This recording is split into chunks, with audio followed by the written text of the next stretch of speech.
ఈ గ్రామంలో గ్రామ పంచాయతీ పరిపాలన అనేది ఇంతకుముందు అగమ్య గోచరంగా మారింది. మరి ఈ నేపథ్యంలో ఈ గ్రామ సంబంధించిన స్థానిక యువకుడు ప్రశ్నించడమే కాకుండా పనిచేసే వరకు వదిలిపెట్టా అంటూ తన గళాన్ని వినిపిస్తున్నాడు. చెప్పండి సార్. ఈ గ్రామాన్ని ఏదైతే అన్నదాగా ఎసబెట్టారో దీన్ని తీర్చిదిద్దే కంకణం నేను కట్టుకున్నా కాబట్టి ఇది తీర్చిదిద్దుతానని చెప్పి అదే ఉద్దేశంతో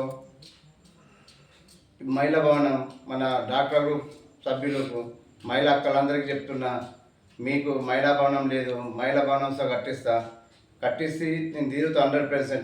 మీకు దయచేసి నాకు ఒక్క ఛాన్స్ ఇవ్వండి, ఇన్నొద్దులు చూసిర్రు, ఎవరేం చేయలే, నేను చేసి చూపెడతా మీకు అని చెప్పి నేను ఉంగరం గుర్తుకు ఓటేసి భారీ మెజారిటీతో గెలిపించగలరు.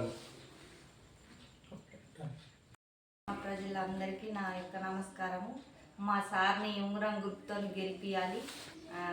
మహిళా సంఘము అక్కలు అందరికీ మీ ఆడపడుచుగా చెప్తున్నాం, మా సార్ని గెలిపించి ఉంగరం గుర్తుకు ఓటేయగలరని కోరుచున్నాను.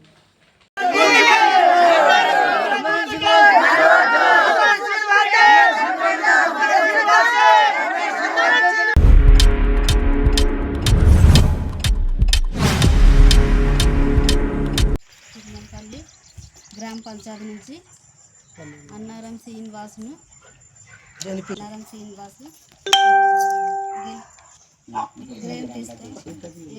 చేసింది కాబట్టి గెలిపిస్తామని తిరుమలపల్లి గ్రామ పంచాయతీ నుంచి మేము అనుకుంటున్నాం. ఉంగరం గుర్తుకే